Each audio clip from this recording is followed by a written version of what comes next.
Кожны 5000 раз при белорусско-российском конфликте мы проживаем этот день сурка. Меня сегодня поведение российских властей просто не удивляет, а удручает. Вслед за вождями включается машина пропаганды. Если и в Минске решат остаться без России, то будущее Белоруссии призрачно. Параллельно наступает час аналитики буйного калібра з розважаннями, чому Росія окупує Білорусь і чому адносини поміж державами ніколи не будуть ранейшими. Зараз ви можете выключить ролик і далей жыць у гэтым параноідальным, але комфортным свеце. Альбо працягнуць глядзець і пакінуць матрицу назаўсёды.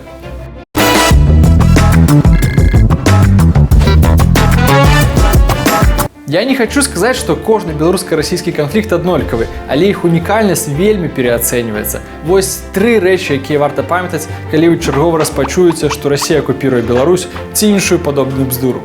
Па-першае, публічны канфлікт – гэта ўсяго толькі механізм дачынення паміж Масквой і Мінскам. Нагул складана ўзгадаць сферу, у якой мы не спрачаліся. Мы ўжо перажылі цукровыя, газавыя, нафтавыя, малочныя, калійныя, авіялайнерскія, памежныя канфлікты.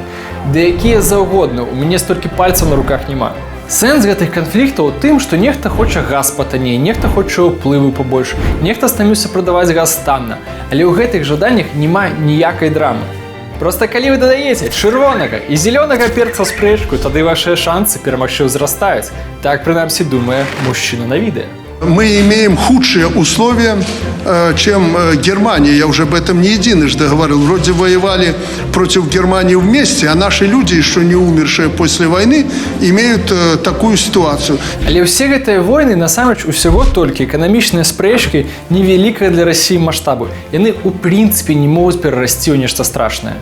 Калі вы спрачаецеся са сваёй жонкай, хто павязе дзіця ў садок, то гэта не значыць, што вы хочаце адзін аднаго забіць. У 2014 годзе, калі Расія атакавала Украіну, то там канфлікт быў у сотні разоў больш важны і сур'ёзны, чым тое, што перажываем з Расіяй мы. Другая важная рэч. Абедзве дзяржавы становяцца менш залежнымі адна ад адной, таму могуць спакойна не згаджацца паміж сабой. Калі Расія разбудоўвае паўночны поток, то, канешне, газаправод па беларускай тэрыторыі становіцца менш важным для яе. Ці калі Расія пачала размяшчаць войскі на мяжы з Беларусю, то цяпер Лукашенка мае меншыя падставы казаць, што мы баронім межы Расіі. Ці калі ў Беларусі пачала развівацца вайсковая адукацыя, то даволі натуральна, што стала меншая патрэба высылаць беларускіх жаўнераў вучыцца ў Расію. Такія прыклады можна доўга множыць, але іх таксама няма ніякай драмы. Расія, як рэгіянальная дзяржава, хацела бы менш залежаць ад сваіх суседзяў. Беларусь, як адэкватная дзяржава, таксама задумваецца, што варта было б неяк скараціць сваю залежнасць ад Расіі. Калі коратка, то ў 90-х было шмат прычын салавацца ў вусны, бо была вялікая ўзаемазалежнасць. А цяпер можна спакойна па-партнёрску граць у хакей. Таму Расія спакойна змяншае свае энергетычныя субсідыі для Беларусі, а Беларусь спакойна гуляе ў нейтральнасць у расійска-украінскім канфлікце, таму што бакі не абавязаны ўжо слухацца адзін аднаго ва ўсім. Ну і трэцяя рэч. Расія з намі і мы з ёй надоўга. Няма ніводнай прычыны казаць, што Беларусь можа пакінуць расійскую сферу ўплыву. Залежнасці ад Расіі могуць крыху змяншацца, могуць змяняцца.